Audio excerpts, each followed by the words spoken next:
आपके साथ रेणु चौहान। बीते दिनों सरिता विहार थाना क्षेत्र के जी ब्लॉक स्थित डीटीएफ फ्लैट के G168 में अवैध तरीके से छज्जे का निर्माण कराया जा रहा था।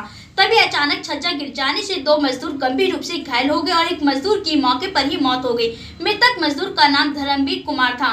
मौके पर पुलिस ने पहुंचकर FIR दर्ज किया, मगर आज एक हफ्ता बीत जाने के बाद भी पुलिस दोषी मकान मालिक पर कोई भी कार्रवाई नहीं कर रही है। मृतक धर्मवीर कुमार की पत्नी का कहना है कि इस मामले में पुलिस मकान मालिक से पैसा खाकर उसे बचाने में लगी पड़ी है और इस पूरे मामले पर लीपापोती कर रही है। वहीं परिजनों का कहना है कि हमें इंसाफ मिलना चाहिए, क्योंकि हम गरीब परिवार हैं। हम अपनी आवाज उठा रहे हैं, लेकिन हमारी आवाज को दबाया जा रहा है। कोई भी हमारी आवाज को सुनने वाला नहीं है। आखिर हम अपनी आवाज को कहां सुनाएं, कहां हमें न्याय मिलेगा। वहीं धर्मवीर की पत्नी का कहना है कि मेरे दो छोटे छोटे बच्चे हैं और धर्मवीर जो मेरे पति थे वही कमाने वाले थे, अब वो भी चले गए। आखिर मेरे इन दो छोटे छोटे बच्चों का भरण पोषण कैसे होगा। मैं सरकार और पुलिस से मांग करती हूँ कि मुझे इंसाफ मिलना चाहिए और मेरे पति की मौत का मुझे मुआवजा मिलना चाहिए, जिससे मेरे छोटे छोटे बच्चों का भरण पोषण हो सके। लेकिन इस गरीब परिवार को न्याय कब तक मिल पाएगा, यह तो आने वाला वक्त ही बताएगा। नमस्कार, आप देख रहे हैं दबंग मेल न्यूज़ और मैं आपके साथ रेणु चौहान। इस वक्त हम मौजूद हैं ग्रेटर नोएडा की इको थर्ड में और निर्माण बिहार में। जी हाँ, हमारे साथ मौजूद हैं यहाँ पे जो बीते दिनों सरिता बिहार में जो दिल्ली का सरिता बिहार है, वहाँ पे टीडी फ्लैट में 168 के टॉप फ्लोर पे एक घटना हुई थी, जहाँ पे जो है छज्जा था वो गिर गया था, जिसकी वजह से एक मजदूर की जो है मौके पे ही। जी, क्या नाम है आपका? मेरा नाम शिवम है।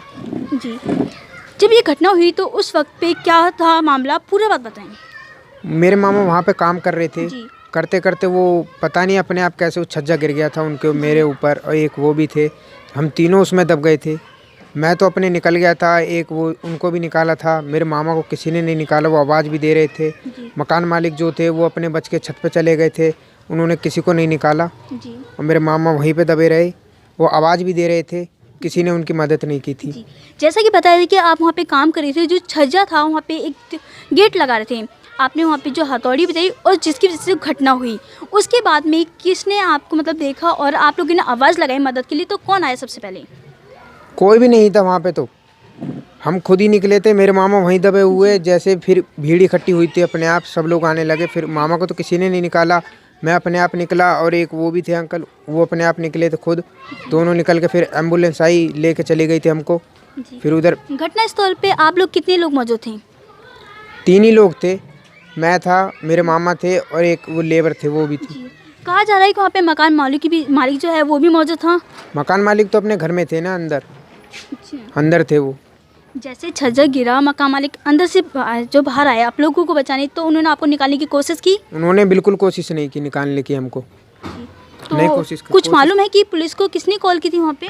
पुलिस को पता नहीं, मैं तो होश में नहीं था, किसी ने कॉल करी होगी किसी ने। यानी कि जब पुलिस आई उसके बाद में आप लोगों को लेकर ट्रॉमा सेंटर गया और आपका इलाज किया गया? इलाज थोड़ी हुआ था वहाँ पे, उधर ले जाकर एक तरफ से फेंक दिया गया था कोने में। जी। इलाज कुछ नहीं किया गया था।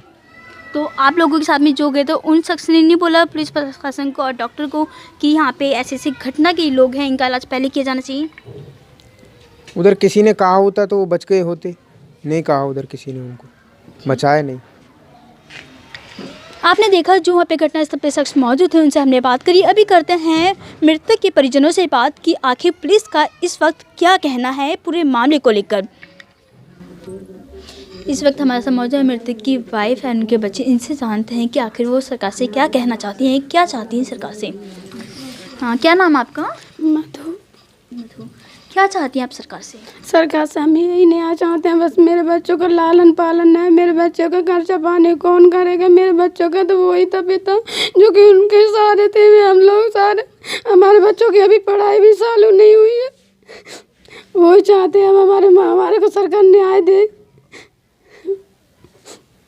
मेरे पति को वहाँ प्रशासन कोई नहीं सुन रही है। वहाँ पर दिल्ली की राजधानी में भी मेरा पति 4 घंटे दबा रहा, किसी ने नहीं सुना मेरा कि मेरे पति को जल्दी से जल्दी निकाल लिया जाए कि कुछ जान बच जाए उसकी। खुद को ले गए, अपना चला गया हॉस्पिटल मकान मालिक, और मकान मालिक ने एक बार भी नहीं देखा हमारे बच्चों की तरफ कि मुझसे पूछा जाए कि क्या है क्या नहीं है तुम्हारा। मेरा दुख नहीं तो समझा उसने, मकान मालिक ने मेरा। मकान मालिक पैसे वाला है, हम लोग गरीब हैं, इसलिए हमारा कोई नहीं सुनने वाला है और इसलिए हम पे दबाव बनाया है। उस पर कोई दबाव नहीं है, वो कुछ की सुन रहे हैं सारे लोग। हमारे उन्नत पैसे भारतीय प्रशासन को उनकी सुन रहे हैं वहाँ दिल्ली वाले सब प्रशासन, मेरी कोई नहीं सुन रहा है अभी भी। मेरे बच्चों की कोई ने नहीं देखी अभी भी आके। मेरे बच्चे क्या करेंगे, क्या खाएंगे, क्या पिएंगे? मैं बहुत दुखी हूँ। मुझे बताया मेरे केजरीवाल सरकार से यही दरखास्त है, मुझे न्याय चाहिए बस। मेरे बच्चे कैसे रहेंगे? मैं धर्मवीर की माँ हूँ। मेरे लालन पालन मेरे बच्चों का मेरे कौन करेगा? मैं बूढ़ी माँ हूँ, मुझ पर चला जाए ना फिरा जाए ना, मुझको कौन पालेगा? मेरे बच्चों को कौन पालेगा? मैं हक मांगती हूँ सरकार से, केजरीवाल से हक मांगती हूँ। मेरे पति ने 2 साल पहले मेरे पति ने मकान बनाया मेरे बेटे ने, वो भी कर्जा से बनाया, रिश्तेदारों मेरा से बेटा कर्जा लिया था, कर्ज था है मेरे दुकान का भी बेटे कर्जा है, का, 2 साल दुकान का भी कर्जा है लॉकडाउन में मेरे पति ने घर बैठे करा है। मेरा कर्जा कौन ने? 2 साल पहले मेरे पति ने मकान बनाया, वो भी कर्जे में बनाया था, सब रिश्तेदारों से पैसा लिया था। मेरे पति लॉकडाउन में, मेरे पति की दुकान है वो भी किराए पे है और वो भी 2 साल का किराया वो भी चढ़ा हुआ है और वो भी मेरे पति पे वो भी कर्जा ही था और घर भी कर्जे पे ही बनाया है। लॉकडाउन में भी घर बैठे खाया था, घर पे ही रहे थे, कोई काम फाम कोई नहीं चला था, किसी बात का कोई पैसा नहीं आया रहा था, कर्जे ले के खा रहे थे हम लोग घर पे ही। गरीब लोग, हमारा न्याय मिलना चाहिए बस। हम तो सरकार से बस यही दुआ करते हैं, हमें न्याय चाहिए, मुझे न्याय चाहिए, मेरे बच्चों का सहारा चाहिए, मेरे बच्चों का कोई सहारा नहीं। मेरे साथ मौजूद हैं मृतक के भाई राजेश। इनसे बात करेंगे कि पुलिस का क्या कहना है इनके मामले को लेकर। जी सर, बताएं। सर, मेरा भाई जो 11 बजे का दबा हुआ था, जब मेरे पास फ़ोन आया तो मैं भाई के पास पहुंचा और जब देखा तो मेरे को प्रशासन ने रोक लिया गया, मेरे को अंदर जाने नहीं दिया। तो मैं बोला भी था मेरे को इजाज़त दो, मैं अपने भाई को खुद स्वयं निकाल लूँगा जो। और सारे लोग देख के, जो प्रशासन भी और भी सारे तमाशा देख रहे थे, किसी ने मेरे भाई की मदद नहीं करी, किसी ने उसको निकाला नहीं। चाहते जैसे ये निकल गए वैसे उनको चाहते तो निकाल लिया जाता, तो उनकी जान नहीं जाती। जब आप घटनास्थल पे पहुंचे, आपने देखा कि वहाँ पे पुलिस भी थी और रेस्क्यू टीम भी थी, तो क्या देखा कि वो कुछ लापरवाही कर रही थी या वो निकालने की कोशिश कर रही थी? लापरवाही क्या, 11 बजे से लेके और शाम 3:18 पे मेरे भाई को निकाला गया था। चाहते तो वो जो कहा कहते मैं उसको जल्दी से जल्दी, वो तो राजधानी है, दिल्ली है, उसके अंदर तो सारी चीज़ हमेशा मतलब उपलब्ध हैं जो।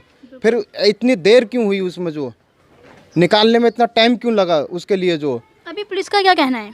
पुलिस का कहना है कि जी हमने तो मुकदमा दर्ज कर लिया है, बाकी वो बंदा अभी तक अरेस्ट नहीं हुआ और ना ही उसके तरफ से अभी तक हमारे पास कोई सूचना है, ना अभी हमारा भाई का अंतिम संस्कार भी हो गया, सब कुछ हो गया, मगर अभी तक इतनी लापरवाही हो रही है कि बहुत ज़्यादा। जो आप क्या मानते हैं इसमें किसकी लापरवाही है?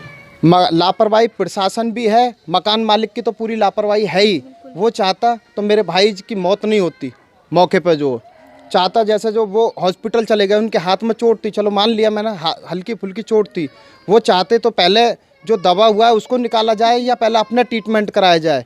आखिर उनके मकान के अंदर ये हादसा हुआ था तो वो पहले हॉस्पिटल क्यों पहुँचे? जो मेरा कहने का मतलब ये है, जो मकान मालिक साथ थोड़ी काम वो मकान मालिक जो कहा मैं अपने घर में खड़े हुए थे, उन्होंने दिखा दिया जी मेरे भी चोट है। जो क्या मांग है आपकी? मेरी मांग ये है कि मेरे भाई का उसको न्याय मिलना चाहिए। उसके बच्चों का लालन पालन कौन करेगा? है मकान मालिक जिम्मेदार? मकान मालिक ने अपने बचाव के लिए जो कहा मैं वो अंदर थे और मेरे भाई के लिए जो कहा मैं उन्होंने निकाला नहीं, उन्होंने अपने बचाव के लिए जाके बैठ के ट्रामा सेंटर जो और दिखा दिया जी मैं तो मेरे चोट लगी हुई है। उनके कहीं चोट नहीं है, कहीं कुछ नहीं है। चोट थे जो हैं, जिसके चोट लगी है उनको देखा जाए, और उन जिनके चोट लगी है और उनके कुछ नहीं था, उन्होंने अपने बचाव के लिए जाकर ट्रामा सेंटर बैठ गए। और जो कहा कहते मैं मतलब प्रशासन भी जो हमने बहुत वो करा, किसी ने हमारी जो कहा कहते मैं मदद नहीं करी।